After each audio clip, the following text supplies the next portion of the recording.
ne dura bato so ya sore waka akoto ne kese e de ma osoro kokoko amanyoko na ebom ye to aba no na mfaso de ena dodode a e wa abato mu no puntuo no eno nso so kese pa no yenya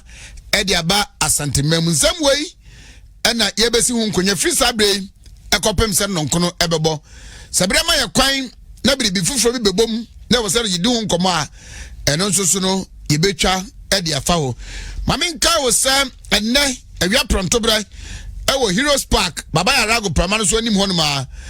ena domfrofo ema MPP amanyoko no asantema Dr. Francis Adumakun ne maame ayi no yeko akwatena se akonom nisikasa sanso so ena echina yenimse honorable osai chairman sabonsu ono so ne hoaka eno so no party for ebekwa akogya no na eno so no ninia ayi no mahwe na makra ne sai ma munyina amache monka ya ho na yeni dwumadie kwapem se nonkono ebobo emprempren de Dr. Ernest Kwaku ena atrase a mene no hye nkomotwetwe na se enyame nwanwa se nana ya sebe ampomfi wireless kakra bi eje bebre kakra bi enyame nwanwa na mesate na se nso na nanfo ne doso ne manfo doso enti osara no pase ya o ma chane kakranka enti me sure se ema be no nso no empa meter duonu anase duonu num de na ye tiefo ne ahwefo a mo hwe na mutie odwumadi esu na mo so adurum so na betena se e de modie amamo dokota Machay. Oh, I don't know when you are just cramming yasre. Oh, Vinia, ya Adiana, na Pacho, Mimo Missa was a umpomi. No, we and I crab and America cran so. Me, Minia, Nana, ya Ampofisabe, and so Machiano Namini say, and yet I made in Baba coming home. I'm counsel, and Mummy, no dear. From Tango and Cash. And as a two parties, teacher and student. I mean, say, my mother finished a password is in order. Na anopedia a choir of us was starting our who Mukakra. Na ya in Dr. Francis Adumakun. Na meaning the university. Oh, okay. Na meaning the Independence Hall. Na ne yedifi bi batmen kan wo TV so so na oyemini papa anti François we de ade ato ani minim se woni ani so bi beti aka kire yakọ o mami wo a eya na yiwe program na ne tibia ye beba beba ochidom if say yinya nko ama ade se nto ani ye beba beboa no yi sanso na leader and so ye mane yakọ afidi say ejabo anope waka say speaker angasa agia to so on majority leader until leader am so ye ma yakọ oyini ba me contemporary Clementa Park actually ye high school asem dia meni no boso oni Harina Idrisu Gbefebo ye contemporary no na sama wa kan no sa wo hwe a ekosi so say yare COVID-19 enko form em say na sem ni ditrua o kan no ne o ka say o mampani ede enkwara Ghana enkwara ya omuko school odi omonko edi agro no de ende em say why say odo ana say oye Roman Catholic ni chin pope sometimes am I sana ya na ebi mu kan masem nenso ohwe ase odogana nkwara sin president Kufuado entimi masa ono a yeyi no so mampani a o mehwe Ghana fo nyina so oye papa de amise untimi no Ghana nkwara nsen no na emum na sama oka no media ne mefa afrimu esanse me ye doctor na me ye COVID-19 ambassador meni edi sa COVID-19 eye abesi ene se o kire se yare na okosoro pa enti yenhwe ye Any say, so if you are no payer, neither din to Tuhua. And no pay me a Ghana Health Service, no more to Joanne say, Yariano, Omwa, enye bie, ya, you go so show. Yeah, on my yard, this one more minor. A friend of active cases are now case burden for the nation. 2,413. Impinu. I had 9 ni Dumiensa. Welcome, teacher. Welcome. Now, about a same way, me share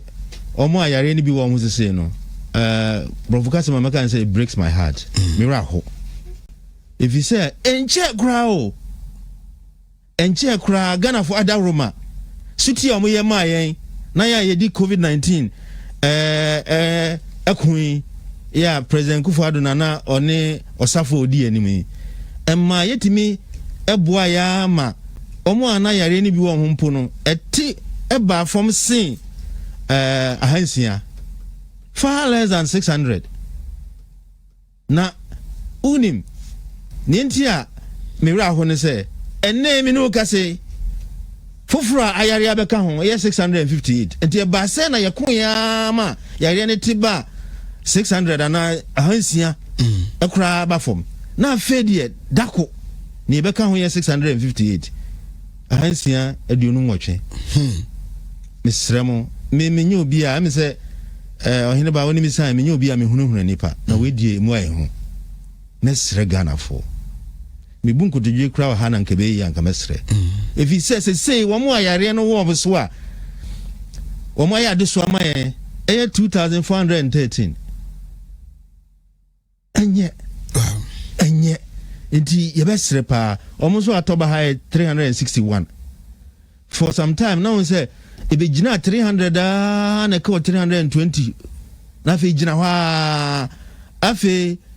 yeah, bronya, ibedi bronya we ya. It's about 61 abeka ho. Nipa ba ko kura wu a ya.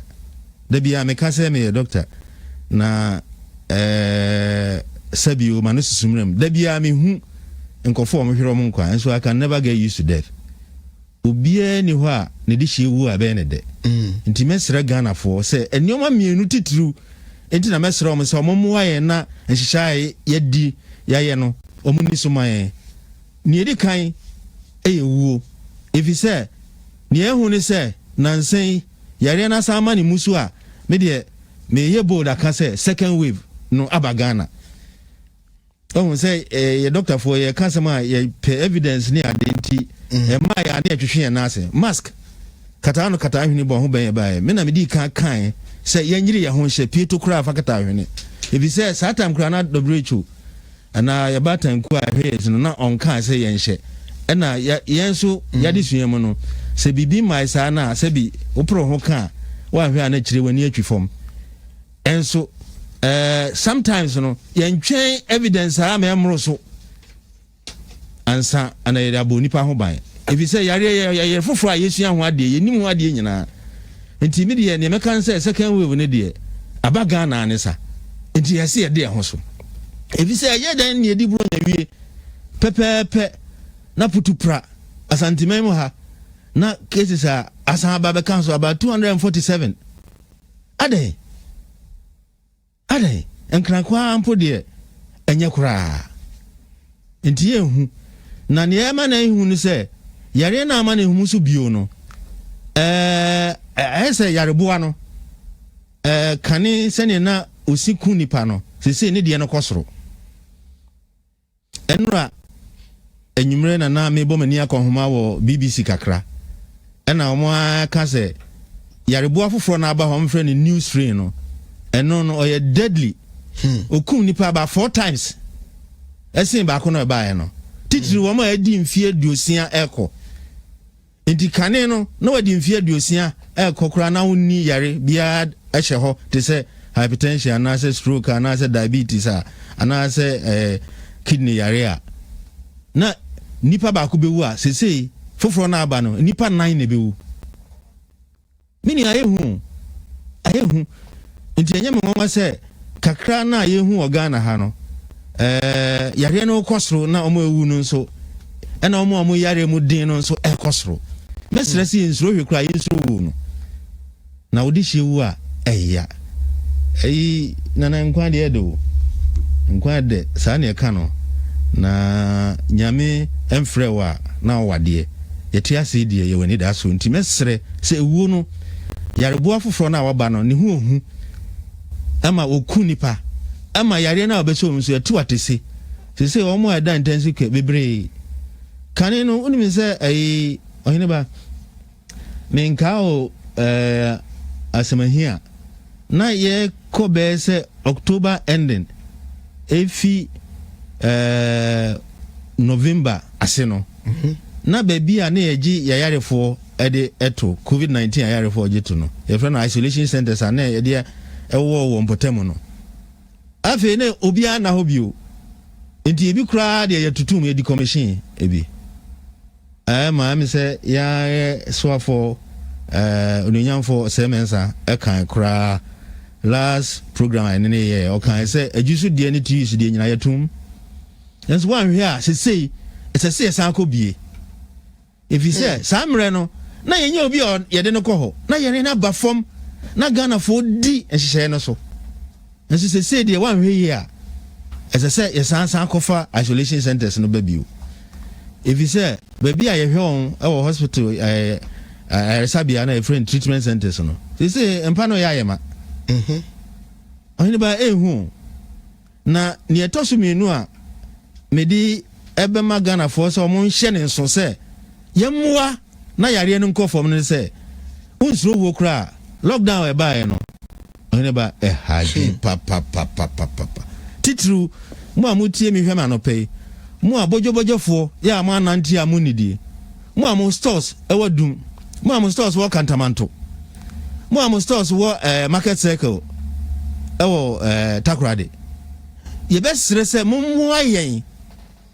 na yɛmmoa yɛn ho efisɛ sa to mu bio ahohia bɛba wɔn a tɔn nsuo wɔn a kaya yɛfo asoadeɛ na obi a mpia nkɔyɛ anto bibia ɔbɛyɛ da asoadeɛ nti mesrɛ sɛ lockdown deɛ mo mmoa yɛn na emma bio hwɛ ɔhene ba lockdown ba me kura mpo a na me wɔ permit na me call round no na ɛho kyere yɛn ne ɛho kyere yɛn titiriw ɔmampani ma ho kwan na yɛ partial lockdown na nyɛ putupra ɔma ho kwan sɛ ɔmo atɔn aduane deɛ sɛ ontimi nka sɛ ɛne didi ase yɛbɛwu ɔmo atɔn aduane ne nyɛ adwuma no na adwumfoɔ no bra yɛ brɛ ho paa sɛ nhyehyɛe yɛbɛdi so na yare nso ne anim ho asɛm ti sɛ wokɔte bio wonti bio na so ɔden woka sɛ kataa no bɔ ho ban mask ɔmo nhyɛ gidigidi yɛ brɛ papa enti nya deɛ a lockdown ba na kura gari ananka mekɔtɔ akɔfie no la mekɔdi so no gari bako kakra na mekɔtɔ na enim sɛ lockdown bɛba nti mekɔtɔ gari de asie ɔhene ba ɛnyɛ easy o nti mesrɛ sɛ Ghana fo a mo hwɛ metie me ne ye sɛ lockdown emma na yade hye enwu nti mu nsoro bibia krampo na saa nyoma mienu mu menhunahunam kakra na yini hyehyɛ no so hyehyɛ no ne sɛ hyehyɛ no de ne adri paa de ɔhene ba me bɛka no kura bi paa kyerɛw ɛno kura ne nya den so mɛka wonim sɛ yɛsi entity mu basafa mienu social distancing and physical distancing entity mu no say ɛden nukura ne sɛ ɛden entity mu na ɛden paa obi di bibi to social media so sɛ yɛkɔ party bia na table so ne yɛde asisi wɔ ne atete nkunya no mienu enso wie no asɔre no ayi mask onum bi nti na onu nua modo maso akɔtɛm ho na mo kasɛm na yɛ sɛ nkunya na atete mu na amɛya sɛm bia nti timu basafa mienu no ɛden na ne yɛbɛtumi aboa ne sɛ mpo nti timu basafa mienu na ntimi amaso a saa mask ya yɛfrɛ no kata no bɔ ho bɛn ɛno ehia papa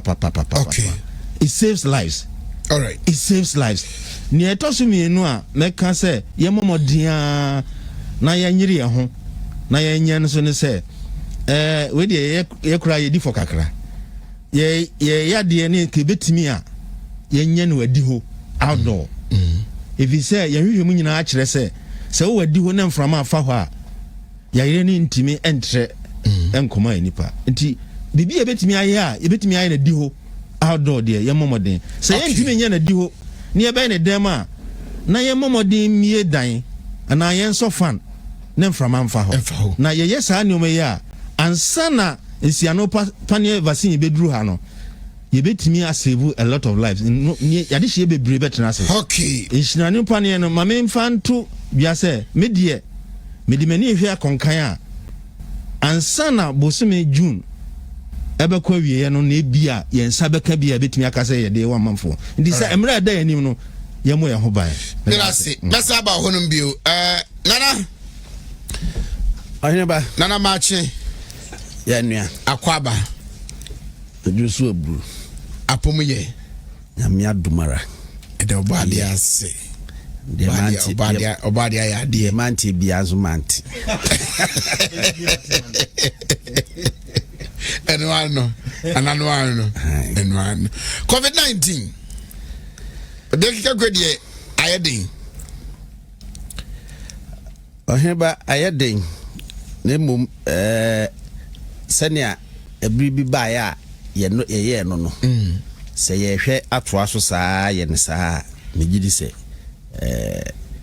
ebetimi akwa akoduru mpempenso ebi akane no etimi kodu ye no nanka atoa so ekọ baabia ewo se ekọ nti de mekane se ebehia ese enhyehyeye ewo ho no yenisu yi bim hockey yentoso na yenkọ anim enkohwe edikan no mema akwanya na watwi mu ensem a asisi o mamu di fraban mu ba di fi o manfo ba di asisi ankasa bi a obepese odo ano betum medi ho nkomo kakra ansa na ewia ya behwe mampania na mo a otuye ewa asoafo a ono mu be ye adwuma ene de koso kakra nso e o mrahye bedwafi yo heba fisa sabre ye wo 2021 nti se enye ebia kotu sema enka Ghana drum pempenso a kanema bi ho a ye usual politics na ebia elections ebeba smaka say election year bia na dambo bi be shi bia tiesi Ghana fu bi nom so adwe a wodwe ne de wo ye na motu otu de wo planne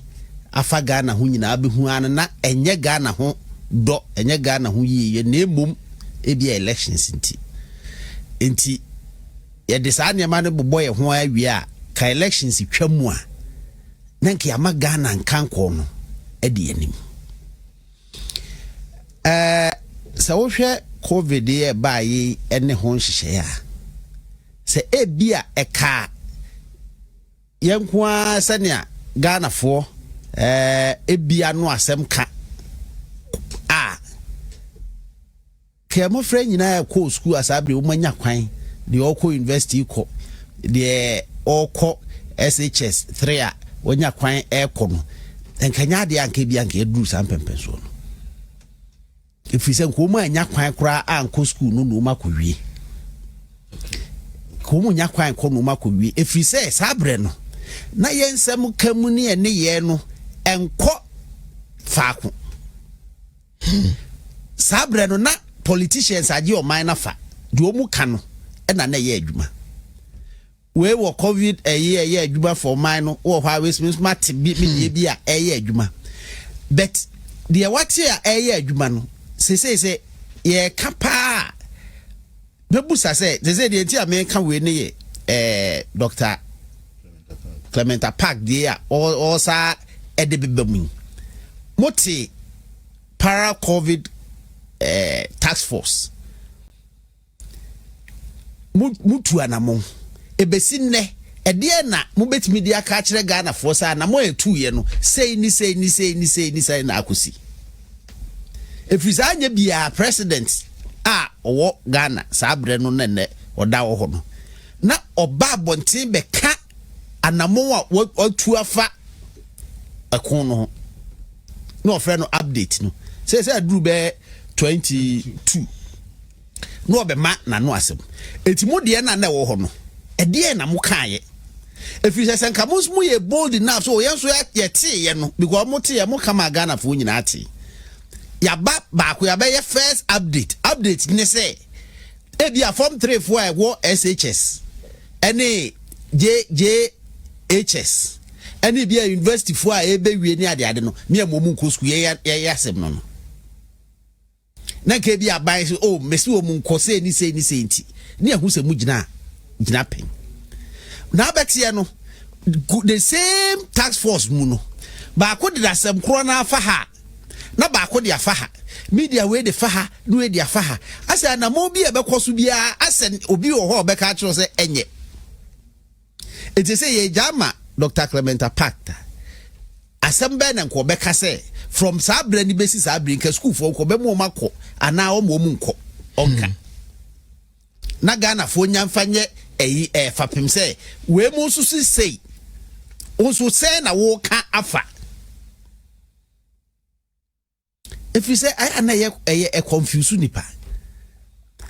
ese kuo ba ko covid starting lockdown ba ya ko no o kai se de ogina mu kasama Dr. Clementa Park ne the team no efa foreign yi ho ne ade owura honorable Kujeto blocker abe kind from parliament say e was aban ne tete adwumayefo akatua so by 50%. If they say obi anko adwuma nipa dodo onko adwuma na aban be da nya sika e de atua omuka na mihu ne se na ye trap bi it is aban ji tu mu se o ye no kre ye ho ayi nsu akwanko ana yade ya sa bebom ana ye wo lockdown mu ana nipa entimi nko adwuma enu nti senia ebia omomo opposition ne ka no so de anka obeboa because ebe wa ho ahenha o se enti akatua so be efa o han hichemu ebupen be eduonu ye nte fanfiri so obi aso be gya tumfi se opposition for kreka the same time na president ebe ma update no wanti obi akatua so na mbom even front line allowance of so what taxes no so but we taxes masakura de bia to we mu so etinka de wo dwe ye na o se nke ente so no na wanti so no so o se nka aka se o we die ye be hwe so obetimi atua ka efiri sa abre besi sa abre sa akatua ne ba etinka hwe be bosu miensa no kade o ka ni se oh ye susu ye kura susu ye na nke de boa no nwangwa kura se utimi nya sika edi tua akatua edi bi aban we nko ade ye niwa fade nso we nko ade waya ade edru sa aban tua kona no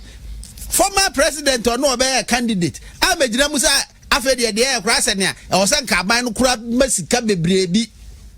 na mom kura afede o mu kura o me ma o mu loan ese mo fa nso so mo nwuma mu kakra beba test ba yi no o be kura de me ba me de beche ejuo hu ba bia we gina etina chese first one na o ka say yente so no na chese wo de trapo elections na ben eju ti so na ka be issue otu mu oti wanti obi ade so na bi mu hokura na otu o mu ewevu taxes ni ade no hwe ba bia fe de ekohuri gina ye enti se pa se owura Clementa Park to na kasama the entire NDC ne task force ni nyina o se de o se school no me enko sa ban de se o ka se me enko school na enko no kura ka bia no na adworo kakra fi se sika o di wura mu a school for di ko school no eso pa eti ko bia on pebra bia bode sa ka ne mo bia ntana ne fie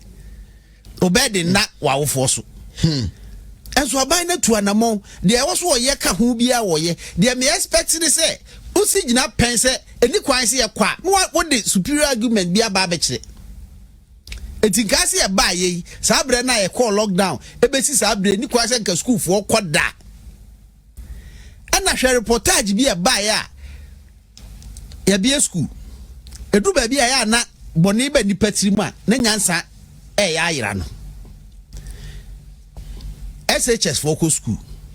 conditions a wo ho no say omu kɔ no kura no even o ma wo fo kura ma mo e ma mo kwan kura ma mo ma ho de fufuro bi ama ho enkura na ekɔ no protocols nyina o say omu hwɛ so o ba didi so kama na fe de omu ye de omu attach ayaresa bia nti se kɔba se bibi kura e ba omu ayaresa bia ne sa ne ma we nyina waye nti nkura ne nko school ada omu kɔ school no na nadwo na ashase nam social media kura no koy no manya covid ade achiye na da social media na nadwo na media houses onye se bia social media houses at the cameras akogina school every 3 days o akogina ho na parent bi and the parent bi on nam all over still mu da use no pa friend concern so the Suleiman so the concerned parent be Wesley girls sabre no mu yusu ne pa na ye na ne ba na say no mu kofo mu mana enti logical na ba mtim say it is a nipa ekɔ baabi na eni nansa se hokura no akonya covid ni bia ebe show doctor 2 days na shua mani ati biem sa de no sa ebe biem samu ka ni pain say ma ban ni mie mo bia akosku a ne mo nka ni sa na sa ban no ka so ene me so kura me mie me kura ka ska me di wura school num kura ye sei na maka de a ne mpe be kakra bi ntumi ho na me so me fa mo me ho bra but ekose we kwafa ha no ya kafa no ya kafa asinso a hyeda say o pese o confuse obi a me fi say enchichire o mansa anye bia I know say election petition or hunting no extension of campaign na elections there but at least the nipa bi nom de mo kasa say doctor kan ka say ne contemporaries na ade wo ya amfo amfiri ba bia na akasa kasa manim de emra wasem kam okay doc yes yami adman next week former president will be laid to rest. Disagreement kakra wo ho ne family and ne betias ye be menesi in ha na ye ntias ye then kakra bi on what you be missing about him. Okay. Na yenkoto aso. Ani ba medase na ansana meko no so no mame enka bibi mfa school nkwara school for no ho. Yen hye so say enkwara na tena fie since March o since March na abofra bia no ho niema abofra bia no afi na hwi na ne trimu afi na dwen eda ne trimu no odi pese osua na ade no nya experience nti sa wo makwara tena fie chi a what deny no a lifetime opportunity for developing. For instance, akorako school no nini na fefo edi agrompo a no di sua de. Inti ya hwe COVID-19 ho ye bia sore ye bi ye ani ade ne ama nkwara nko school a wan hwe yi a ne ama omo ekan kono atiasa. Inti ye ndwen ho ne ye anse ehyehyɛ ade ato ho no ese ye ne ebo ho ban. Ura JJ Rollins nyame mfa ne kransie am say say ye de ekatika enka nya dia sebi enka se me kase if you say my company say me papa o twe me papa wo so nenso ansa na me papa be wu no ono ate na no ekan se o de ache no nti ohini ba me se ne hwan ya me so me mfa nche no me papa na ne nickname dia na mfra ne Jamenka nti me so me de ache no na ni wo no ya wawu oko nenso akire no ye kura no bibia wi a ne legacy ade odija a political legacy and the contribution to Ghana's history. I know you be doing abobo. Na unim nipa bia nipa sɛ wohwɛ ne mfomsoɔ na wohwɛ nneɛma a wayɛ na waka bom a na wobɛtumi aka sɛ wɔyɛ ni papa anaasɛ ɔni ni papa me papa no ɛkwan bi so no na mepɛ n'asɛm nti nyame mfa ne kra nsie hwɛ adeɛ baako a sɛ wotan rolling sɛ den kora mpo a wontimi nyi mfiri hɔ no sɛ na ɔyɛ kɔmɔna ɛne sɛ ɛmfa nsɛ timammufoɔ nana ya menka no koraa sɛ yɛn a yɛmmɔ number ɛte sɛ yɛnim sɛ a ɛmfa no sɛ yɛbu yɛ abɔmfia no na ɔmampanin Rollins ɛnyɛ ne den sɛ ɔbɛtena ase no no adidi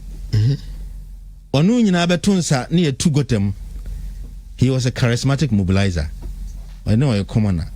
nti na ɔdɔ soronko bi sɛ wohwɛ saa de na ne wɔ no ho na nka mɛsrɛ sɛ n'abusua ɔmonyɛ no adwobrɛ kakra ɛfiri sɛ ɔho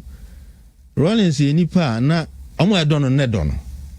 nti ɔmo ntwetwe ɔmo nyɛ ne twema mentwe nanso in a way na nyɛ mama sɛ ɔmo pɛ sɛ ɔmo gye amu no na ɔmo de ne kɔ ne fie ɛwɔ framantem ɛfiri sɛ ɔmo nso dɔ no na sɛ wohwɛ Ghana nhyehyɛeɛ a ɔyɛ mampani deɛ na nka ebi kora mpo a asomdwe park a ɛyɛ yɛgyeeɛ na yɛde sie ɔmampani Mills may so rest in peace nyame mfa ne kra nsie ka hɔ na nka ebi a sɛ ne yɛagye ato hɔ sɛ nka ɛsɛ yɛsie no nanso ɛsiane sɛ ne ɔyɛ sogyani yɛ a sogyafoɔ no nso wadi wɔn anim pɛn nti na kyerɛ sɛ ɔmo nso feel sɛ yɛsie no military hospital hɔ a ɛno nso ne kwan so ano no nti wedi nka wayɛ ɔman agyapadeɛ deɛ ka mɛsrɛ abusua no sɛ kɔmo nyɛ no bɔkɔɔ na ɔman no mmom nso sie na nhyehyɛɛ no ɛni mu yɛnim sɛ ɔmo dɔ no ɔmo de hyeɛ in fact ɔhene ba mekɔ ayie bi wɔ Volta region na mekɔɔyɛ no insɛ sɛ mmerewa no bio insɛ sɛ ɔmo bɛfrɛ yi tuma a na ahyɛ yɛ tadeɛ aba no Rollins t-shirt dada bi ɛna ɔmo hyɛ de ba nti ɔmo dɔ no nso yɛsrɛ sɛ ɔmo nyɛ no adwebrɛ na mepɛ sɛ yɛsua biribi kakra fa Rollins life ho hwɛ wobɛdi ɔmampani nyame pagya wokɔduru baabi a yɛn nyinaa yɛyɛ mfomsoɔ sɛ wobɔ berɛ a woyɛ mfomsoɔ nanso ɛduru baabi na woyɛ pani a sɛbi nyame yɛ wadom ama wohu nneɔma ɛkwan foforɔ so ɛfiri sɛ ɔbra no sɛ nka ne papa mu a ɛnka wobɛte ɔbra se a gye sɛ wobu nkɔmpɔn hwɛ w'akyi life is understood backwards nanso sɛnea ɔbra se teɛ no sɛ wobɔ ɔbra no kɔ anim you have to live it forward nti sɛ wohwɛ Rollins ne bra ɔbɔɔyɛ a even though no ɔyɛ sogyani kitikiti ne ade no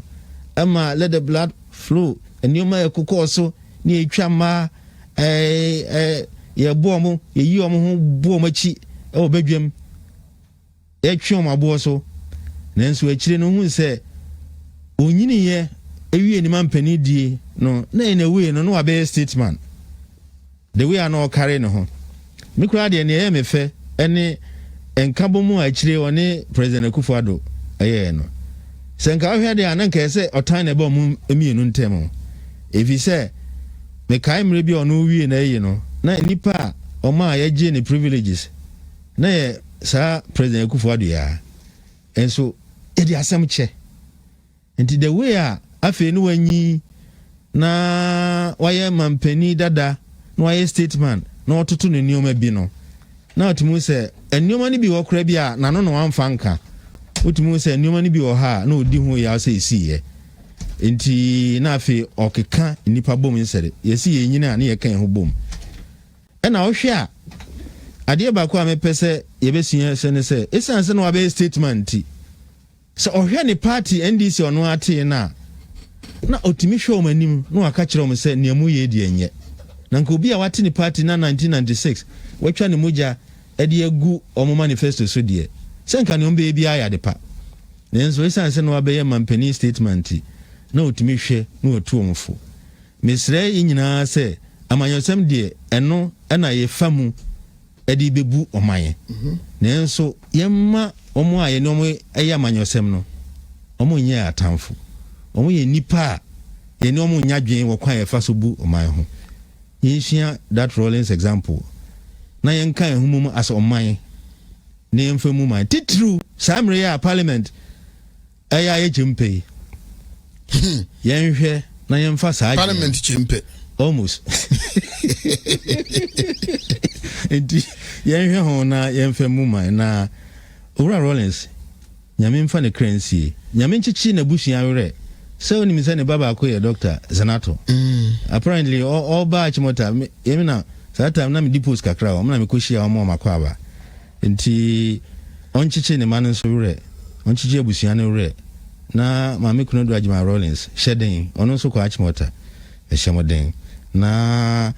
ne bra on papa be boy ne on papa bra be boy no nie ɛsɔni na ɛho ti na yɛ papa no ɔmoma ɛno nhyerɛn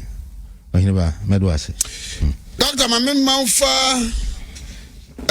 we ento so ewo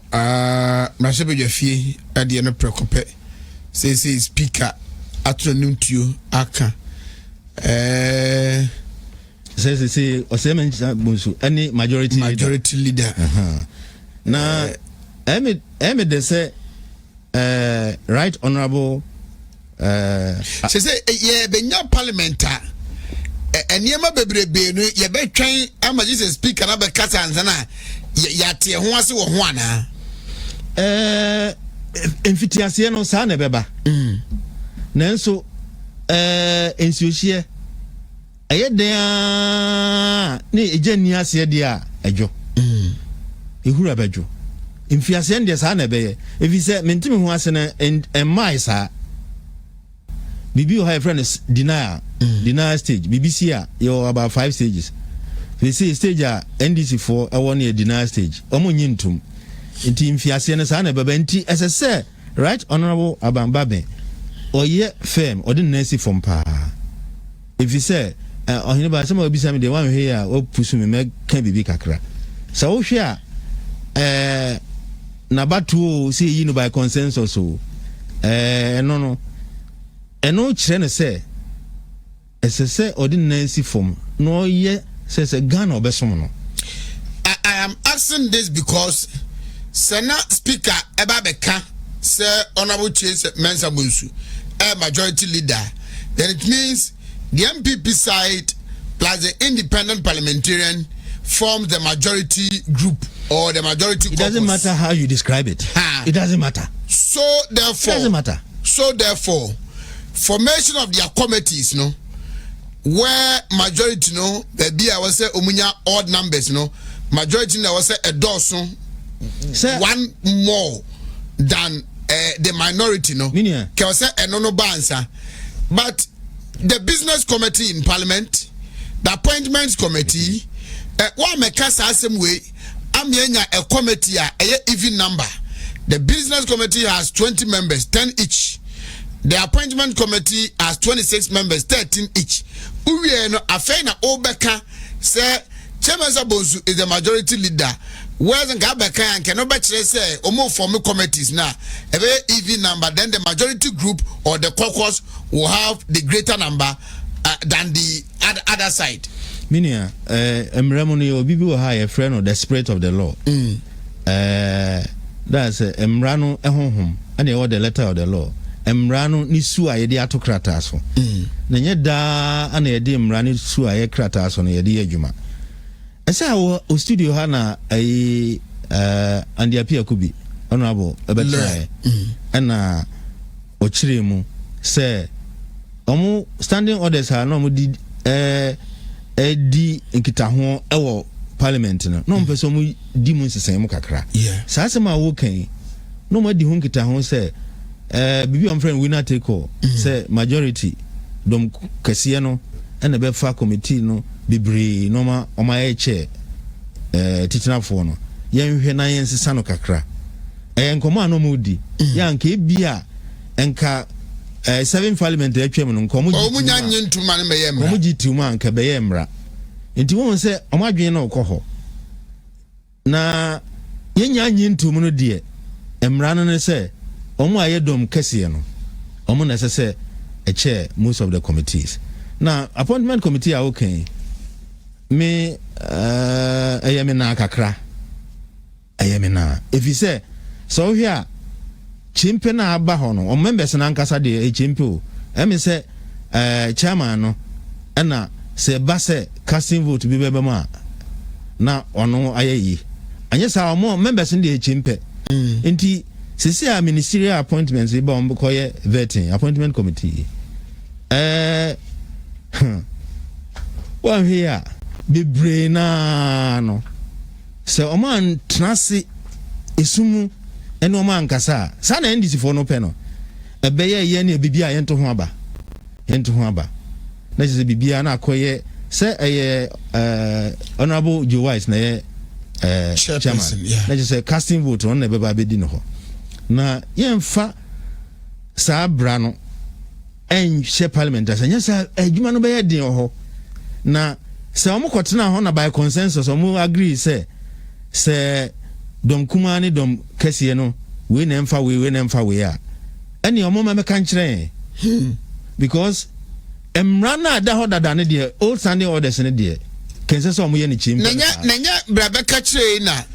wɔn kɔhyɛ kokoa mu a yɛbɛyi speaker honorable sɛ chairman Sabonsumu ɛba abɔnten bɛka sɛ it was agreed sɛ yɛmfa Bagwin ɛmɛyɛ speaker woman to aba nkan mo bi anya number say bia Bagwin anso sɛ omuso sɛ atwa omo ho minority no sɛ nya no korɛ Bagwin anso sɛ yɛ to me so aba menya sɛ engine kokwam no bɛka kyerɛ ama na kosi sɛ metie chairman Sabonsumu leader ɛna metie ayarega ya ɔmo debate na ɔmo kasa wi a sɛ wɔyɛ wadwen this parliamentarian not playing around us na de opia mi o wan hwe a meka sɛ nana ya wo de mo fa nche mi o medie me kan ne mi hu no pa parliament no mo mpese Michael Kuba bio se maka sana mi hu no mo mpese oba bio enkai no de yen kata so no mo mpese oba bio parliament ha no mpese oba bio enti mesre right honorable say onfa ne nancy form anye sa na no wapega on say ohun asem a wo kan no oji ma no kosi baabi no kure watwe ma ya form committees e wi a ye chimpai afi na obeka say ase chairman Sabonsumu leader but ne mu adi na ni nko ne aka ho ye mo ho ban na mesre say MPP for no kura say mo pe majority group a mo mfanye say mo de be ya de pa if he say yanye na yanye nsusie pa mesre me kan na akofa bibia ba na ye pese me kunya wo mu a bill bi e ba na ehwe kakra bi botomu a ebe ya sem eno hu fa ba bi ne de ohwe a nka bebo Ghana if he say bi dom kuma nto ntena ho e ma won fa bibi metwi mfaye so ba mesre say I say nyami no kuno mo ben so a mo de ba fo ma na ya dwubre o if he say samre e win so mo amfa consensus anyiro ho amwa Ghana na enko yanim ena omo eto aba no nso sabi omo nyimi o se ehwe se ndc fo aya se yenye bibia ma omo yakoso a on be punish mo they shouldn't bet on it say Ghana for is sophisticated on be punish mo hwe propaganda ana se kasatwie ya yede dada nipa ebedu ba bi no wo ye dan nya dwuma bio efi se Ghana for aba ye koto no 2020 ne emma efrimu baaye de call party akese mi ni nyina hoyi oguso agi Ghana for dodo na di say they vote based on the happenings and then patriotism I'll say it again. Of our political leaders and those kind of stuff. Enye asema make enye MPP de nsomeka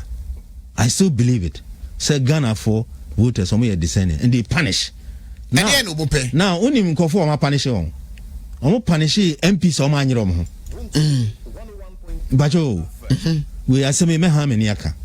o ma punish MP sa o ma anyere ho MP before Antuaba on timi nkoto man DC ba watena ho wanto wankoto and NDC for coming their numbers no matter and no member of parliament a winning and MPP MP no we losing or tefi and unti and they punish you on say so lose here I am a post 515,000 is quite a huge number Nanado out of the election Nanado but John Mahama getting 6 million votes Nanado and Ghana for a promotino overall Ghana for promote MP sir amanyi omo ho MPP hu a omo feel say Nanado enyoma waye na yeda na taban so ne de ko amanyi omo ho anya dwuma omo di confusion ene ade ba omo ho omo no DC school asem no me pesa me ka unum say ya na nsem me feel say ensem no yenka no kukuam na yemfa ntu ye hofo but omo no mpanation Nanado de promote no 515,000 over you can't convince me say omo andoso no ebia nana misro na me din so Osha 2013 January 7th edibesi 2017 January 7th then from 2017 January 7th to 2020 December 7th is akoto abano they see here under John Dramani Mahama and they see here under another Danko Akufo-Addo. Not John Mahama, it is a 6 million votes. Ghana for better to Sawanamano. Okay, I think will be some question here. Sa question on put in perspective there. And another me can say, Nankamano can say, Kukuamono, and an unfine chairman, I say, many dinko be say, say, Ghana for better to Bumama, MPP and Yabe 2 million difference plus no. Into your book akra. If you say, Sasma will be say, Sir, MPP for no crime be or her, your friend be fallout. Aha. Ebia be binti on one casano. Min person make you jam, but politics what you say. Into we are falling out. Into one year and who and your jumamwa, and a banu crabia one cotto. Enti Sano. I also accept say we there are core members be or no on phone about 1.2%. And one better na bako. But 6 million votes for Mr. John Mahama. Na me say medical can say is it not surprising? Medical can say 515,000 and I have an some for to be 515,000 votes. Oineba wamen kan krebe nchira say ebi wo ha me pese me discussion wo ha but wo pusi mamen kan de baako registration here no new registration here no a good pa if you say I'm a register no matter how but NDC profited from the registration for again ko 6 new regions are you create here no baako pe any favor MPP and say bi wo ha na me pese me kan radio sine TV so for the propaganda say you really register you party for mama who say okro register pa share 5-6 regions na you know western north amfibaye meboa north east efibaye savannah efibaye oti we voter region kra na lucky na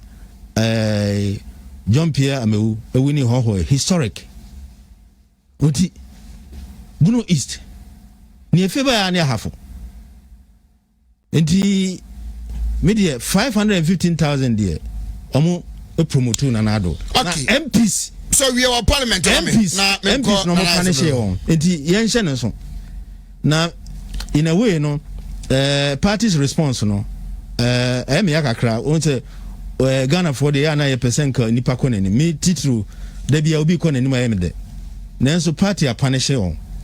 MPBA or lose here no. Was a party a can't on for official communication. You hear sign say Emma oppose. It's a wake up call say I say a year and who Juma for 2024. But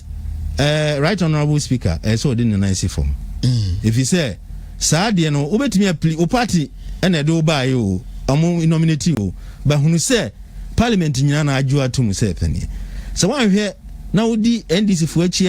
now favor ma e bedroom baby no you can't control the house me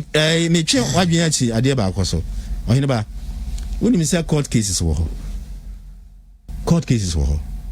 back be na nkasa ya we nti dano na ya sebeka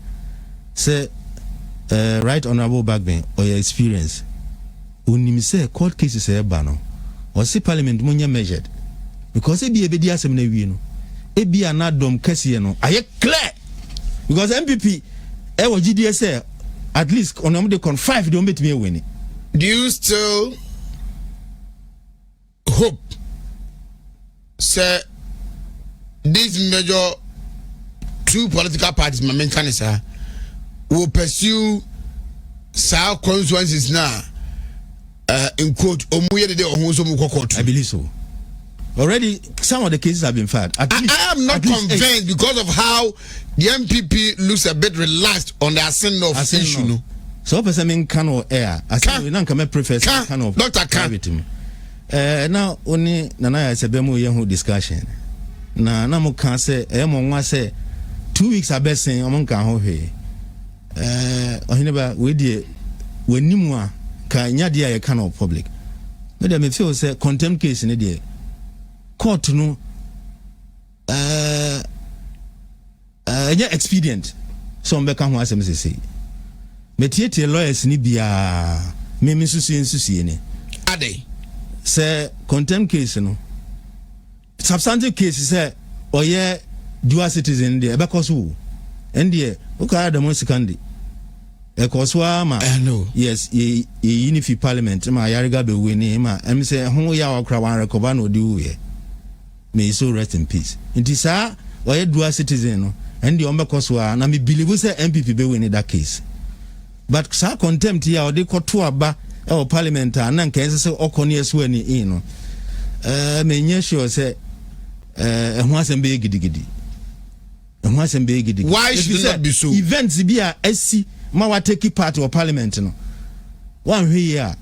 e dey asem beba. Actually, if you find yourself in the same situation,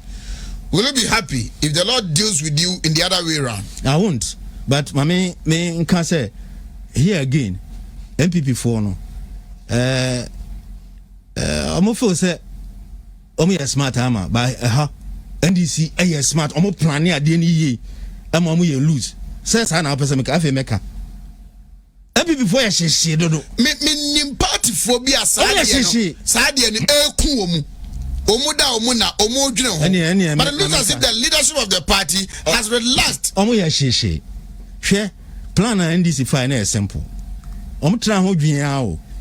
Yemma yenka say nipa no. Wo de moma ne ento aba. Yensu ani. Na oni court ne nkoka nasem. Say why contempt. Nti on the court ye jeli na. I blame it on Osechime Sabunsu.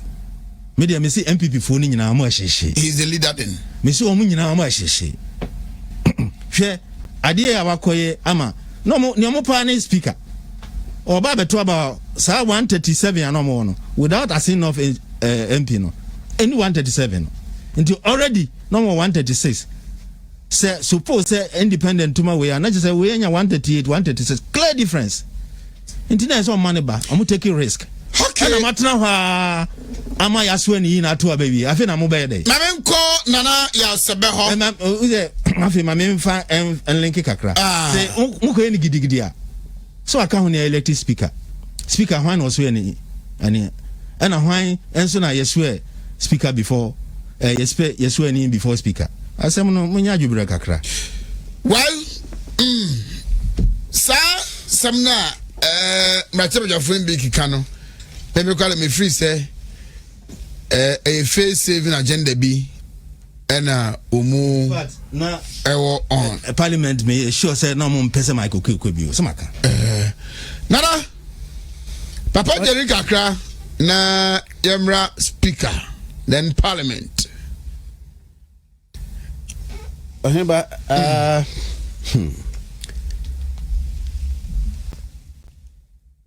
Man can briefly on the court issues because no can who be and ama ebia enipa kasa ne yo abo break kakra na mejidi pa nso se omunso a ura John Dramani Mahama aboa omu bi nso eye MPP say owo court 20 nti ama ne ma atwentwen after elections yi say kan ne ma bi betimi ayi ni tipa na nka appointment yi bank hu say nsem kan ye bi bebam ni ade that enam court no a ewo ho ninti court na so say whether or not enti ema ensem ni bi atwisan nantesa kansem bitimi eyi ni ti but court kuro yai ene emunsem recover elections by ya call parliament ni de course sa constitutional arrangement na yeyi speaker wie anadwo no na nanopa president de na ba no esisa nkeye if you say anya sa obi abetimi de aye trump card against the ebeba because president enye dey also any in 90 president hona niamba bi koso parliament etimi ni speaker etimi so parliament members ni in no muti hwa yes state no fi say na esiko sa de no say eyi bi ba ho a enkeye if you say clear majority a bi na wo senka crofo tutu omu ne mayie na eba no na amasa no na ebi nso kura ensesan bia sa unhu so ma sesa bia sa no ekire se sa de no yenya hu bibi na atorenchem bi anto yen ebiri bi a edi anim ebiem meka se quarter seminti ama bia fa omu ho adi saa nso na quarter semi akrachefo asem bi ase o asem wo court a yenka ho asem no so amo omu so omdo masem court no so azo afo mu adi kwa bi so pa na mo mi fi se saade no enka eyese o prejudge se ade we a asem wo court mi gidi se aha na befa no eno na technically cause e hold you obi ase enko ne saa because baby ebefa ne de judges no na be den ebeka but wasam a wo de call ye de anu obi anu yi o de ba ye de migini se nsi obi ahon kwan se so oba kirem se ne esitie saa migini se ebone because a public notice se odi asem court na hwe proceedings se ne niam yi eko ene baby afa de niam no epese eye bi pese omuye no ne ade na e wo say ye guide media no ne obi oye bi eye na weka asem ne se ne esitie ma etiefo ne ahwefo te asem na se ye no obi atu futuro engu Ghana fo ni ebi ne de course parliament no etu fi se adana no omu kwotena se parliament se we majority so enya majority no na a speaker ubusa asem bi a speaker na determine eni kwa say speaker eni kwan ese a speaker bi a obeba e na be kire say we majority ana we nye majority we minority we nye say enka eni kwan say sa na eye se sa na tie de a na ye chaotic ana ba bi kura group bi betena e wo parliament no any question speaker they be determine say we metna me nifa ana we metna me bankum because chairs na a war parliament no enye even number chair say divisible by 2 nti mutimi pai mienu pepepe enunti say 137 na apai but parliament in Kujano, a bro 137 ba akoda so. Ana yen hu so say the fifth parliament say ya na kwa NDC and the majority ba o manya half of o manya more than half of ehina omunya no the number of seats are no parliament too no mu ye short by certain numbers PNC nya bi CPP nya bi independent therefore ewum etu omu nyina line omu se o ye pese ne NDC ko ansana we mu yi omu independent ba ku eti do omu line omu hu wie ye no ena ma omu be ye majority eno na ma honorable Bagbe Sabre no e be ye majority leader in parliament eti the same thing na be you eti nya so no kwotena dwoma no akase we ye majority ana we ye see their course no na nya papa because the moment I would rule parliament na uko register with this me way me biodata ni near they compare near they compare electoral commission list na they aba say constituency we na win ye no mu ye ni nyina awie na so oh me so me pese me ni we mu na ye adwuma wa confirm me ya MPP ni pese me MPP ni na ye adwuma me ya NDC ni pese still NDC wa na me ye adwuma we so me independent but me pese me ni we na ye adwuma no wo a wo county we a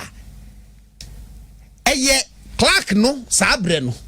ene omomu ehwe parliament no administrators na wo ho no na aye ho adwuma no ma chese dodo no ye register we ye no dodo wa ha na ekotena ekoduru pempenzo se I was a speaker na ebeka SSA dia na cha munim konta na mote parliament wa na ase de na ne wo kan de ne kwan so ano na munim konta na mentimi ho ase bemu a na ase speaker abi and then also mentimi ho ase okay say simple because honorable right honorable Babini the same idea no enjoy your the speaker etim pese mo kire se mo standing orders na on munim se munim dia mote parliament o mo ye den sa parliament na mote no munim kontabuo onim say president the last state of the nation's address or kayama parliament or dissolve of parliament our say it was almost a split parliament but he was so hypocritical say let me honorable Bagbe also no so to president statement no and na me say Heruna bet me attack honorable Bagbe na e wo ha na went me so also taking the same position what the president he quoted president it no say nke ho na ko attack sa statement no wanye e kire no try say or the majority minority assembly ba e ho na honorable Bagbe because also stamping authority wo na animu anguase or the ba say mu dia mo ntwen to the final determination of issues bi na che say cases na wo court no na mo ade o majority ni minority no e mu beda ho e na ha na say miana no but sasem na okaye no wa attack honorable Bagbe ene die mo but the president kaye no o nya opportunity o say na debate ni ho de na nkawe de enko be yi honorable Bagbe ko tu ade ni bi but on de oyina ni te se ne awu because I no cranny say a bang but enye pe almost na ujini say NDC almost always they always have their way and we all minority so you the ono pen wo ya ma wonya etufi say independent candidate opti say you do business with NDC and NDC benya that group ebenya one kabe debate bi ka debate bi ama ho ufi say omuko court say omuko pe to odukra as enough there be ketu ayi de no hohoi ufi say no ufi say nkom de bedeng no de majority clear majority sa injunction no mkwaje to so sa de no enka e fire ka fi say this bet na ho say yeah standing order say no winner takes all our parliament ye nwie e kwa ko mu e ka kire o say omu ya majority na emom omu calculation na omu anya ni yie na ebiti omu ma 10 days na lapse ansana parliament e kono ebiti omu ta calculation no chachu chikata wa ntimi an calculate ni ye ebiti omu no se anya sa na nka follow within 10 days no ekoda parliament eyi na chi a enka onya kwan ma hoda komu makwan omu no make his attempt na elapse after 10 days no eyi de ebaaye no ascend of the ebaaye no question ohu sa fe de omu di omu ni pachi e ma ni pan betenem na eye den ene ma bi akoso a parliament wa one mesi nipa ko de yoni eba Ghana sa bread the clerk of parliament no one conducting who ye one na every bi sam kakra nana once me ka sem bi say parliament no mo mpe Michael Kwe na me ka parliament it includes the clerk of parliament and some make enye fair because we are loyal even though adwuma no onye nche o need that much experience why ache no ka do omo frɛ former clerk of parliament news person no o blame papa no if you think I saw FM or say at the beginning of the we now sitting what take judicial notice say ya bra we dia can only first now ready now reading as a member of a honorable member elector or be injunction done so also umpia then the marshals will get him out o blame no nti mempe contempt nti na mempa sem nti me go to former clerk of parliament or say you my cry the benya the moral rights so move be privilege the entire parliament na mempe Michael Kwe na privilege committee no mo be there you my benya the moral rights so move be no mo nyina privilege committee no nyina adwuma o mo mpe no owura kusibu afoka asem bi ache bra de din komo bi DVL sabre no DVL ni bi ko sign contract bi sika bi otwifa so a oye no ho na to is human be ade no sabu afoka asem bi o se scratch ni bone ba ni tim no o di bone a titi wo bo no aye no ho se jimi se bi ebi na si ye no na yo na bi baya kefiri ho na saade no se se omu peso omu mpe no mi wi a meba ba ko bi so a mehwese bi a that one no if it will stand ni nyina aka ne me course parliament no a me se me mpese meti bibiem Ghana ha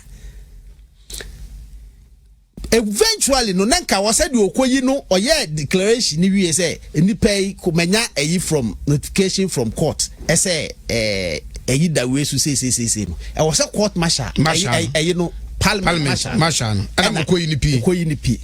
so we know MP na martial na koyi na eye den na between 12 bedroom 4 5 ni etimi to aba obi anim how you treat the whole day beye and obi utu say e calculated e say e was say time no edru ni etimi to ye na kofa sa de no eba eti bibia ekoso bia na bibia bebom what even accounted for the second na omuko butu ballot papers ne butu ni nyina aguye onsana marshals ne ba ejina ho eyen ho so aso de say atu ni bottom okay say incident no because ba ko asi delay ade na yanka woso anya notice from electoral commission what kind as clerk dia wunya free court de da bi electoral commission de na okan that was the first thing na obi bom na busa wansa na Afenya Martins. Yes, OJ you have received a notice. Now the free court we answer notification answer. The free court to buy no. Afa na abeji tum no. Sa bre na ye de kire wa na. Da bi. Usu nya ne ntem. Mpompu su na answer na ode. Nti ye de na afa de buy. Then you say farmer ye hwe serve na ode ama na wa court clerk no what sorry afiri wadwam e de paper no kura chon okoduru ho na ade ko ma o mu ho no o mu say okay the technical the why ne say aha na wo serve yen na emra kwan so nya o na wo so serve yen na no so escalate wo na sorry free adwam lawyer sabre na ye kasa no wo na ye president vice president and speaker of parliament o because na 12 abon lawyer ni enso obi in wona now ye saade no the fact say usori free wadwam ekọ hwa ekoye te senia wa serve omu no edu omu so wa serve ye de a emra kwase nyo na so serve ye enu nti na no so escalate na Marshal bi akɔno akɔgyina boss no ho na ɔde ne sa wura ne ntadiem na no nso makɔ butu no ma ye na no nso ɛkɔ hɛ ebra leader Rache Mensa Bonsu ka say omu tu aba no a egu ho no na me de ka say omu pɛ Rama Kukuya na omu tu ayi na na egu ho no na oba na o yiyi no oyi a no wa spread wa tretene onhwe no de ato oyi a no wa tretene no de ato enti honorable chairman Sabosu say o kan be tena eno anso oyi nsa na obusa say na dey oyi a won sort no so da we say dey ye tretene nansa ya mesre na enti o matie fo nte say NDC for koto ma ba go ballot box wem MPP for koto go wem ba wo yi a it is possible say MPP ni betimi ato ma NDC speaker and it's possible say NDC ni betimi ato ma MPP speaker enti ka wo yi a nka na wa hwe no ahwe na de go ha that mpacho enti o say oye better obusa say ase won hwe na o so o meditritini mu akwa meditritini mu akwa na owie ye na afa de o sorti Prof Michael Kwede no sorti na afa de oyi ne sa afa de oyi ni nyina awie a ntina de eka wa ha na eye we no e no fa kogu 10 na waye dada no so eti ne de wan hwe ehon de wan hwe to osesa gu so eti we ne ye accountant leader of the house kan e say oye ne sa no eti duru say omu kan Prof Michael Kwede no say then what happens to the waha ni nyina na 10 na hyase na on the wan hwe no enu ti no say MP like back one okogina eyi no ho opia ne say onso ho because opeso ohwe ade ni to move kan Prof Michael Kwede ni a omu ba ha no ana oka say e wo say mo short no ha because e bi omu kura na ma hwe man sort 10 na wase ndem man sort kura etinka mo hwe some be sorting mo be sorting no ena namu a obi say ade no mo ya atena ho ama yasisi enti okohwi made na afa de we ni nyiro man sorti o ma anya enti de ka ye bia ne afa ne say we na nyae de ewo ma me pesa adwen koso ne say when you are going for elections we no replay ka elections here course you e bi plane e kan ni nyina ha kire mo planning way ahead of time and as I dey near friend heroes fund net da ho no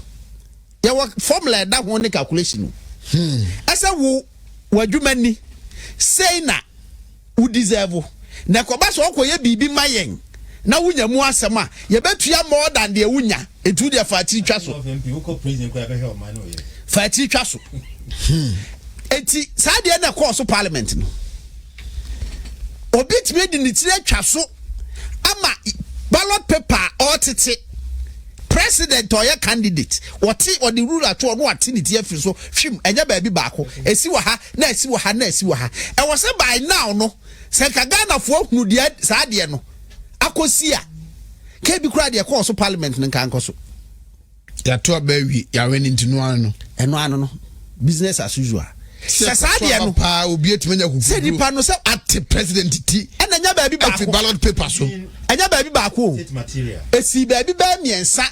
different regions see her na instantly na social media da Roman media you know e pop up no ena ma omu nyesa ka e close to time o mbe pon no kasa de no be koso all over na unim na effect ana wom eye mempne mayen declare elections ni because say yes etu fi say ba titi candidate na do sa bre no eti free so no o ti say MPP for twen say o mu nsan say wo say sa ba no ke to ho foforo aso tu say ya oh fitri the fact say ho kro mu nsan ma e ka results no no e kire obibi they always give in omu give you in time dia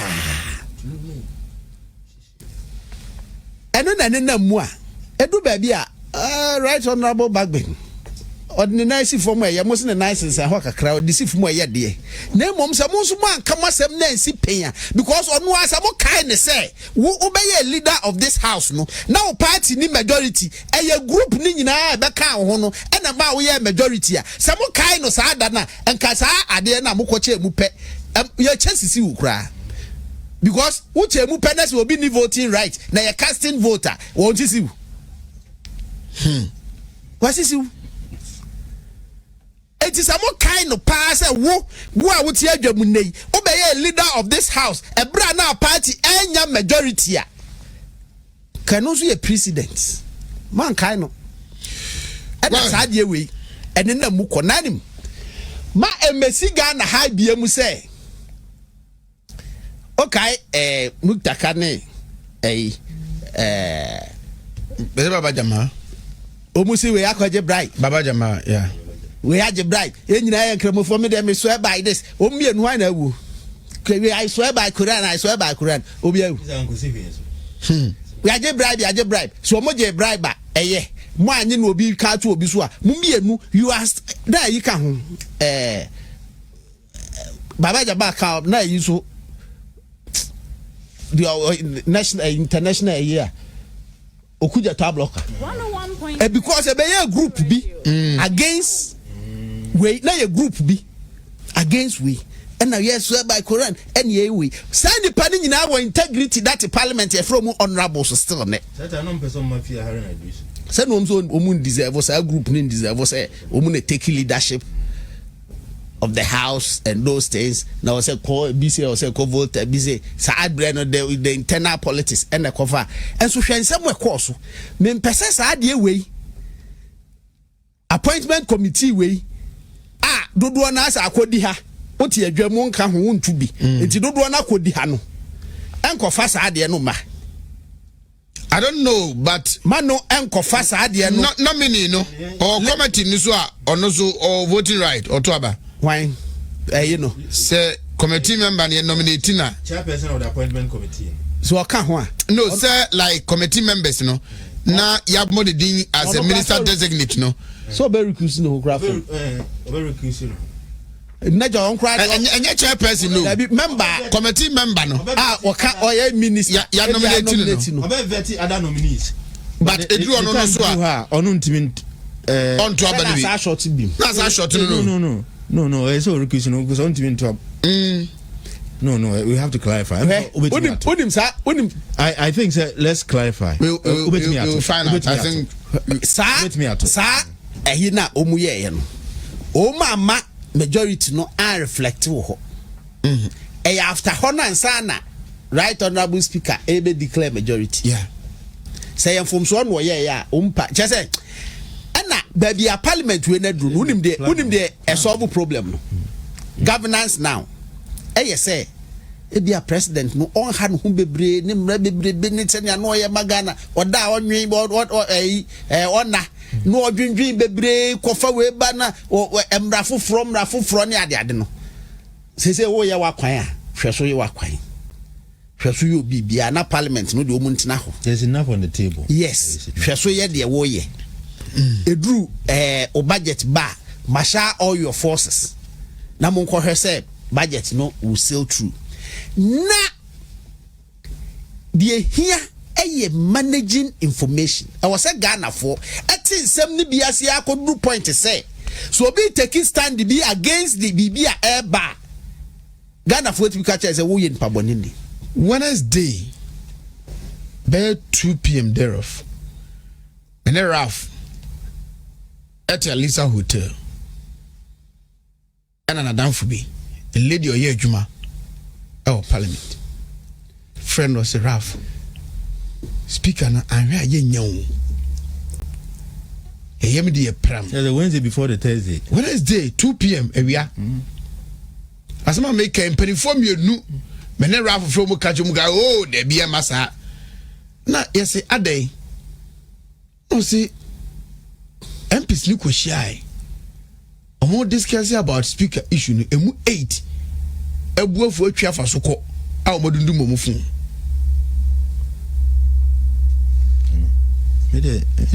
me say ni se ni me hunu na maka no emperifo mienu no me ka se me so mu tie anazo mu hwemia omudi hu adanse ese me ne safo rafa pate frem so dabi my pan bit my yesa such denier then no ke ka brofo a ke ka patriotic one anwumre ben 9 niete santoku villaggio and the lady is afraid you no say Ralph mintumina abanomu ntuma speaker ohini be parliament almost standing orders no actually say and the American means MPs no anim if they will be honest with themselves and the party bohobio sasa dey we see bohobio according to the standing order to the stand say Alisa hotel kwa yeso bun konkoda no na bi ni mu peso mbakwa akoda say ye be camp mu ne ya hwepo mu de onda here according to the standing orders so sometimes baby ya betra ninti no nyeni o mani nyina na de tinya kan bedwam hwe say omo to aba a secret ballot by the standing orders bibio sana almost standing orders ne a secret ballot nanso yen hwe abakosem da bi on beto aba bia no convention mo yen ne say ye te pepa na ma na mo te ba bia mo te no wa chiro din no edi wo chiro din no kra obi to nchen kra obehu hwepo no so wo obehu this time round deputy regional organizer am confer electoral commission booth any ballot boxes ebesi ho and na deputy regional organizer ko kwata sapon e raise issue be say ya the injunction to an MP elected so somebody holding himself as an MP what take decision of parliament was obetimi akoto aba no na consequences na we chindi ono a ednity be akoji ti say ya to aba of parliament na secret ballot na obi se media minim say secret ballot ba me to ambasa me de kire say consequences bi o ho a eno so me am dim ti ba akoji a ada na humonti asiesa fantastic analogy na eno de chinchina choice da bi say ya mra sisi enti ye be ni say and the leadership of the party MPs no that time so no na matiase na say do na ye plan ama sa de na koso plan na say do plan o ga ga say am pe na ye pe ye nya awie wo so in awie ntini ye kan no tum enya we e fie chi ni abofo no asem no aka no na ye plan me say obi a waboa MPP fo bi pa ama after elections yi ano eye bokoboko wo bi so no eyo wura John Dramani Mahama a ogina court timaka anum de ho abufuo nti enye se omuru afi de party no amanfo aye tia party ni nyina enye ne ho abufuo no omuru afi se wa hwe a wokoka ne ma bebre a na wo weekend base ema enyina so because we no obi so propelle di padodo so odi o mbegu abontin we ni nyina ye abontin techniques o court no ne eyi no na 21 days ti so hwe ya court na asem no mana enko be married time me ministry nominees ne so that make say be issues na aduru court dey so na you betin da wom na yako the last 30 minutes or so no aye me yeah law no na bia lawyers bia mpedifo e wo ho sa be no na omunya emnyo class on be law school uche ngoku ba kokora oh sabi dey be law ankasa he enti niam ni bi wo ho a and I've practiced niam ni bebre enti me wo ba bia me economy limits asem tina me ka say sa blanket ade da ho say asem wo court ayenka ho asem ye yi no TV so amobi ahwebio edi o se nipa na o hwe bi no e won ti ase bi o was script e wo na dwim o wo fapem bi se e asem be kura na wo court yi asem ne ye de asema because onim sa ade na de e koso court de bi o ha on ti ase obehwezo on ti ase asem ne se obi de akoko to se abato na eto ye ne presidential no o wa asem e wo ho o de court eye de no de court no na se bo no anse mo de bae na wakwa ye this stamp asi so a aba abonte a wo se wo ti ase ansa na abehwe bi no na wo so onimo se onima e kire se onye informed na wo so oye informed eti ye media no responsibility say on trap epobi be mom de wo ho de e wo se nipa na o tie wo no wa ma na hu o ti mase the friend no respondent no so e wa anu yie e wo so oyi na no ono so de aba e wo se de o hwe o tie no so no enim sa anu yie na o de bae no na fe o tie de e cost wo court na no onim fapim bia and I understand ayi bia basis bi ogina so a enu nti e ko ni nyina na o tie bi be ye ka ni nyina bo asem no court obi tu mfuturu agu nipa ni a de o hwe na ni a nipa no bia wo hu court ne se court asem de ne nam court nyina nse ye ko petition bi wo court on 2012 elections It's 2013 the shots yes say ni die no echo et say na to aba we 2020 na 2021 and na ni die no ko no enti aye petition no 2012 2013 ebia no uyusu a technically the entire 2012 petition 2012 election petition but 2012 you no opportunity say case management level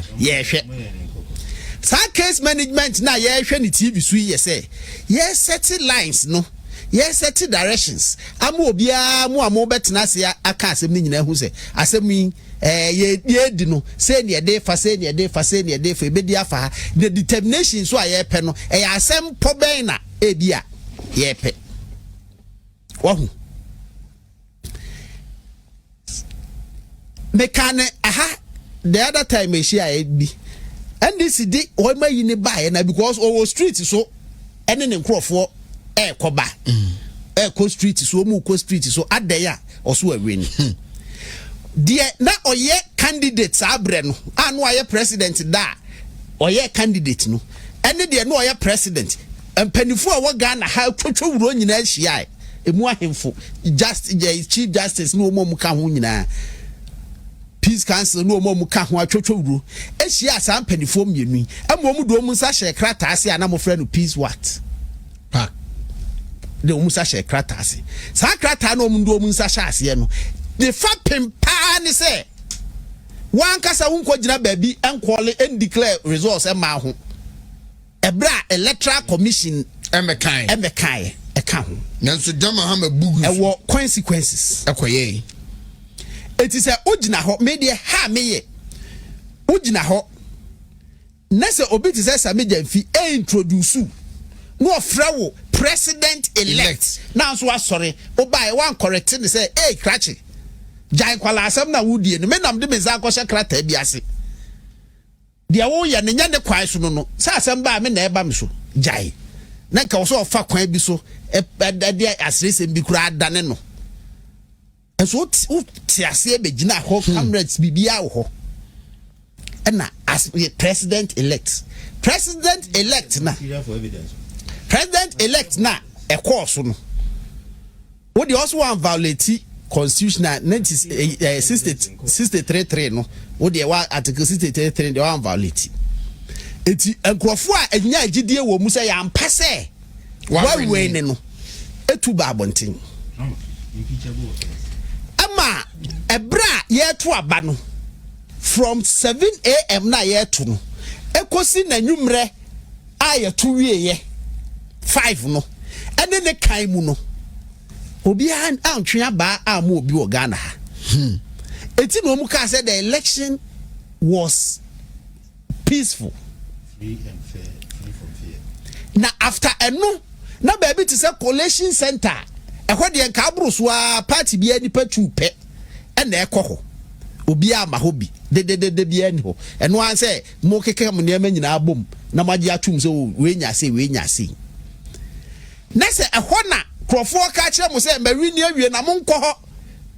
enko ani omu abambofo nyina de eti se omu kogu ho sa na reinforcement team so ba na soja for bam na we mu bam na BBC a ono de kwahye elections na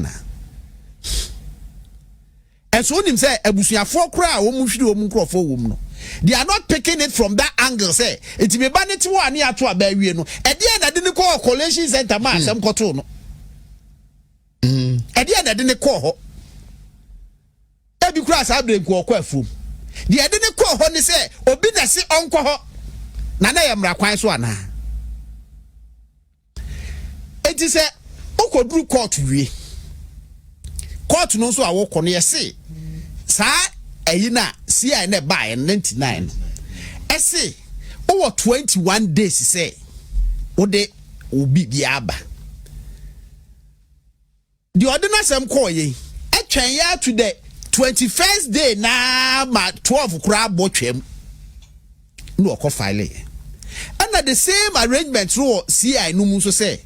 oni opportunity kura so ya odi asem a wo ka bia ka bom yiye na fabra ontimi nsisa hwe na also why mistake ewo release our seeking no the very final one F no why mistake the most important the very final one F just all the esro kra na wo kan kra na obi okwo school bi anim say topic sentence no o de o start ya na wabo fapem bi ahye soro ho u be wi anu abo fapem enti anya bia o de unim hwe kra no paragraph no hwe soro kan ho na kan efom no ubenya sa na kire na the very last one na hosi ma yem fom so ne say electoral commission and nullify court nullify electoral commission declaration no mu ye no na afei on santo abano foforo between me and the asem the buy and the electoral commission it's based on this no and you're so technical say beka to so incompetent we monto asem no it's that time na me ka say me mfa ni say a mistake me fa ni say a trap okay and unti say unko bogu girim sa yes ya asem ya wa asem pa o me kan e bia nke be dibem anya say bia waso we be dibem ana mistake ba akopɛ na yinsi na ye mistake do okay etunim sa ade na ewuwo mu no ewo se yenya abotre magana 40 and something because court to say okura kan ni kwan se ya amende utimi amende hwe but ye ma kwan ma wo yewi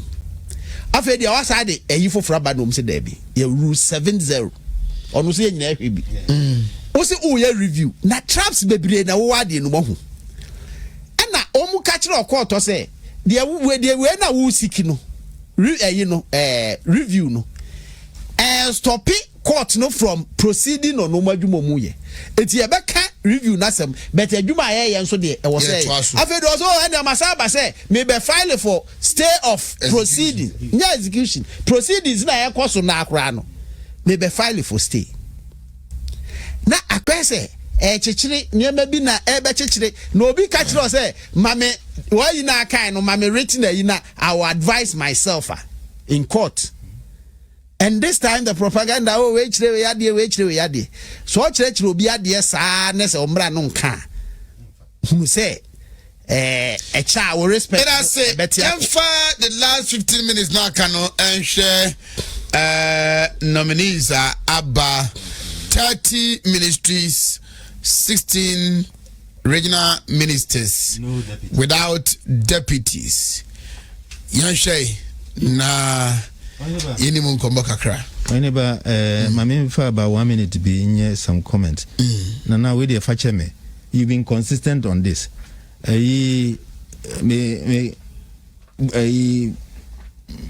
me kakra na me de ba. Now you've been consistent in my encourage me de ba no. Okay, is na so bekai. Yedem here. And sakra na NDC ever start to demonstration here de no. And baby, I mean, information. You can't say NDC the petition beko no much a mistake. Send ya court to be thrown out. And I can't say any sadia. The best say court munjin to wherever it is. Use the spirit of the law. Na yinti. And yes, sir, Ombesanko can say ye the assembly call in a court. I'm picking something again with the mechanical air.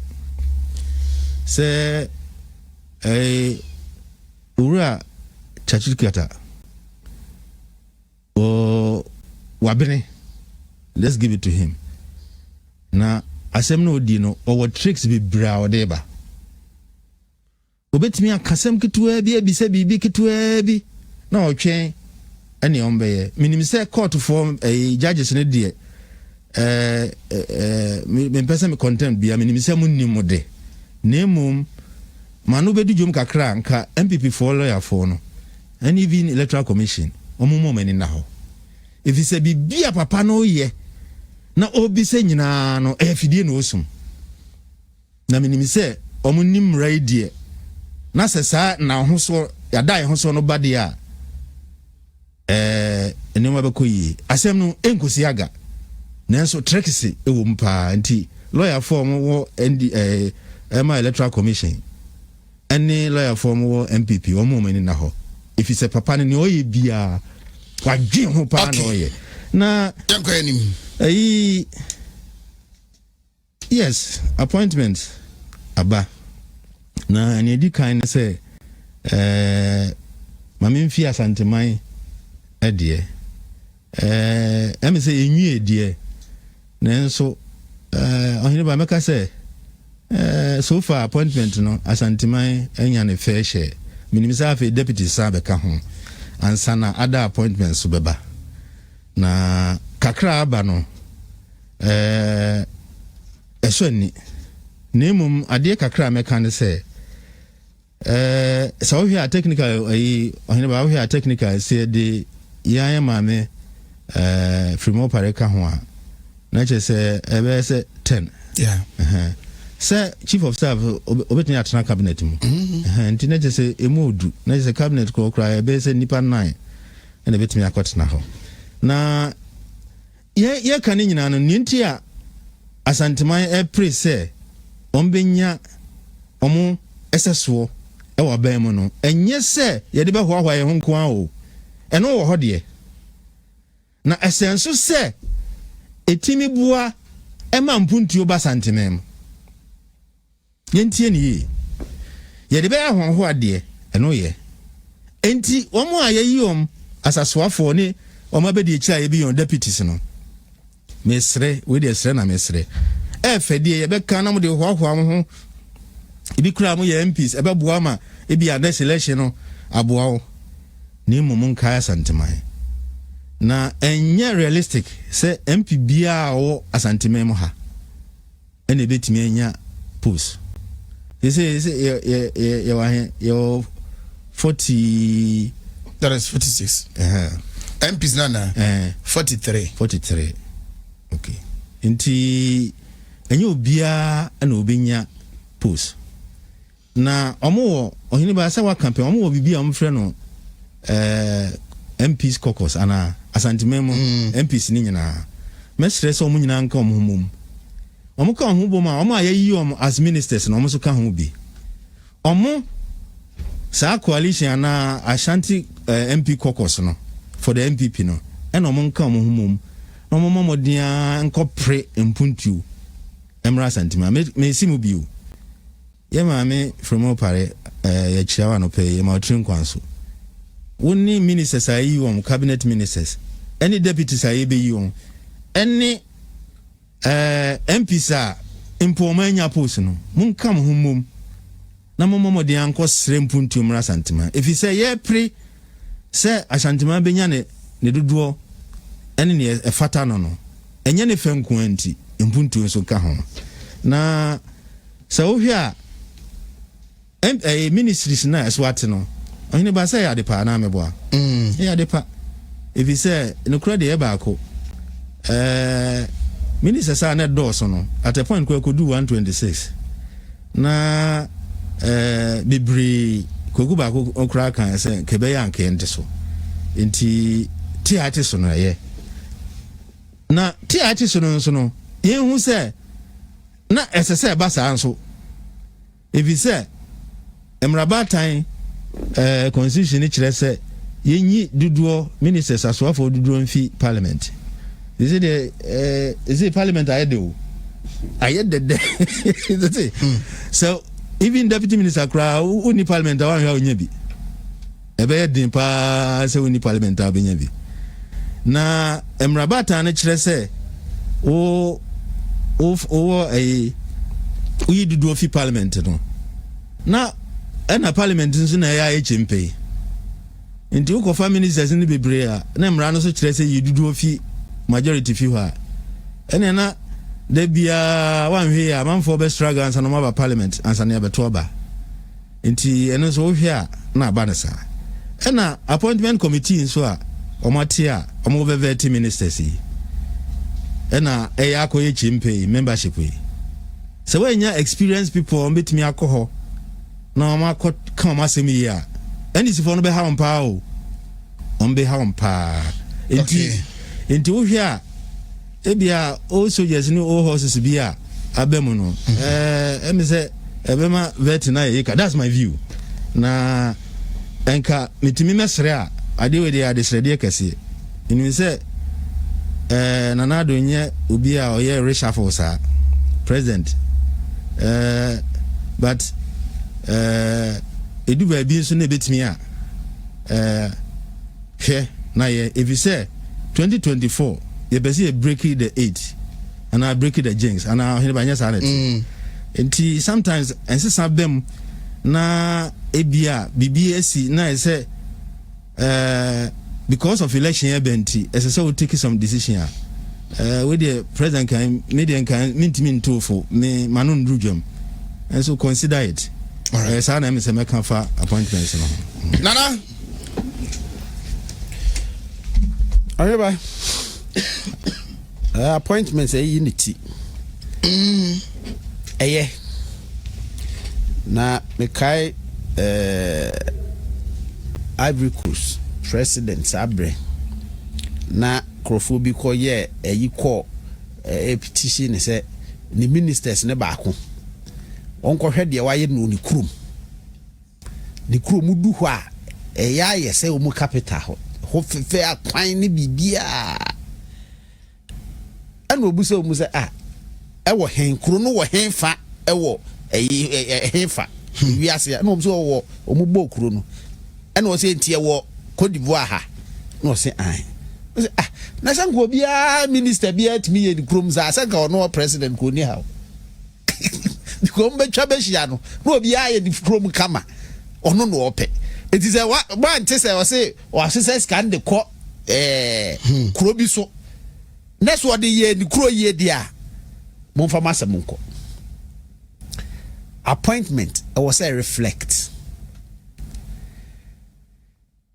makase ebri bi atwam na mentimi mfa sobo emmo bebre say ebi ahwe ba bi say yeah appointments no anko ye for the region and those things na internal issues bi ni ade ewo now sa problems no mi hu ne sa bebre sa bi mu iti the ebe obi a onya opportunity say onya appointment no onhunu se region wo constituency wo ne nkrofo wo ho no ene ye na dom ene ka ho bi enye ono ankasa no na yikwa or represent nipakuo bi nti on functional dream ewo na adwumayem na se omomu ewo mpesoaso obi ampesoaso edi ya ye be kan bebom no na ba bia edi ebitimi fa ne se eyoma personal yi bia omu ne ebi wonti na ebia onya opportunity enti wonwen nko ba bia oso odwe. This is the timer munhu se opportunity abenya bia udi benya appointment no eye nipa na egu akire ne nti ene wakoduru ba bia wuduru no na o yes adwumadie no e de ama wo mu se ehye otiri mu saa ebeboa na afa nso me feel say managing expectations nso ehia pa obi a member of parliament edie na ne nkrofo pay free ne ho no se emu da ho yi a ebema pressures bi a ekọ omuso do eswati enche ebi a mo amba toto aba ewo ho MPs ni ade be foforo beba se mo anya nhihye ebi yi a ebe yi bed na free muso se yi se mudi obiara china wanya vote party e de MPP no enkrofo ye willing say every bia omo be support party no kakra bi owo bia o ye willing say o de be support dem mom say imagine ko ba say ase mo ma ye ho sa fe de mo wo ska anti no ase mo mom na o say mo di ska e ko grassroots e ma abre yenya no bottom up obia contribution person de eba eboa no flow from a ho adopting polling station now wo de enya no election kra no still we can e bet me cry ya man crofo adopting polling station e bet me ya man crofo adopting electoral areas ese bia electoral area ha de enipa ba mienu miensa nan bia kom ho abomu say street lights e wa ha nyina wo mbehwe say it will be fixed no mu so de adwo mu din se bibi na enya wo ho bi kra o mbe pra empesoa yi so gina nipa ba num a o mbe pra no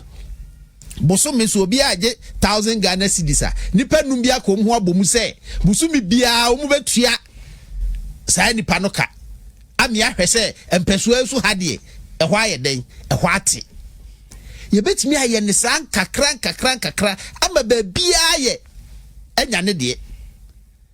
na mom se kwa so obi afa na ni ntu obi so e wo soro na won na de bi free soro ba de a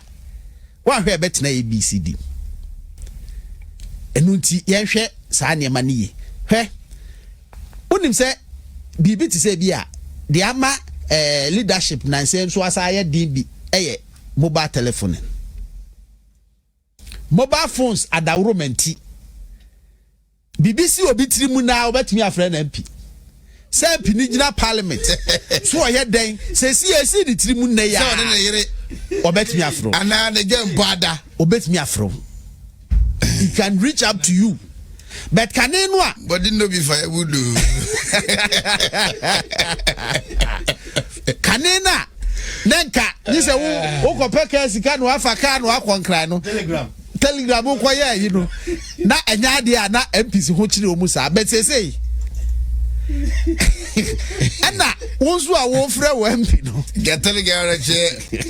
dear MP funeral come tomorrow akura edi no kura eya yi no na twem edi ehu se niema bi asesa ama niema bi ayemre ama niema bi nso ayedin ana phone behavior wa frɛ na MP na atom na wanya no edi ekra no ne ne ka ebi kro no akra on prepared de one ne ka ne yenti ama ne kasa no ana hunu so se one MP ma 2 minutes of his time kra waya de o obi fa no se de o ka na o ka ne tintintin no se ye 30 minutes kra nya abutreti ebi so kra o se obi o kra no parliament kra na ne t-shirt table ase otieko because call be a few constituencies was one fast call na eno nso kotu no ekotu no nipa we na frɛ no afa nipa no so anwe ho sɛ so wɔ parliament so wɔ hen etu ofro bo sɛ MP no odi ti ahye table ase ana ebi nso wɔ ha omo hadwen kakra ye itu ekura sorry o no watu ayin so mesre appointees min kan MPs nko a omo afi no benya appointment ni ade ni nyina no hwɛ nipa ye kakra bi o jire ho so obetie nipa sometimes wuntimi mu ano but you know utie na sopemu a obetimi a kyerɛ no obi obeboa no nipa ye kakra bi ye yesa ebeboa doctor unim say no ntina saa do ye suggest ya che ebi ye bi omu ye offices omu constituency yeah no ma pe obi ti ho it is there is no justification say wo frɛ MP ni direct o de call office ho wasem ye wo ho bia no fa kɔto ho okay obeba na because ya manage saa de na and the inflected expectations e was system eneba because obi e fa ne ho say oye onu nso di mua wo say eye but also amonso appointees so no mo manage saa de ni ya eno na ne na mua 137 137 ayi sorry pepesem no esi bisu pepe pa na omu no oni mo pepe no nso no otimi to ade pa pepe ni pese men kuminya ono na me obi wo ha ni mi no na bomu pepe ni pese men kuminya obi wo ha ne pepe level no ho na me fi say wontimi ntwa ticket kura kwa abrochire da because the dollars na ko and you say you to me pepe ni pese men kuminya yes sorry em say let's get back to us yes kakra me di etwa mo ne say yes appointments ni ade aba yema ho manfaso mra omo a yedan wo na covid-19 mesre nioma mienu se empese yade hie ebewu na yempese lockdown ba biwo a yesre setimemfo se mumwa she o mask so untimi ntete o matamfa mienu kura she o mask na ubeye bibia ebetimi a ye na di ho outdoor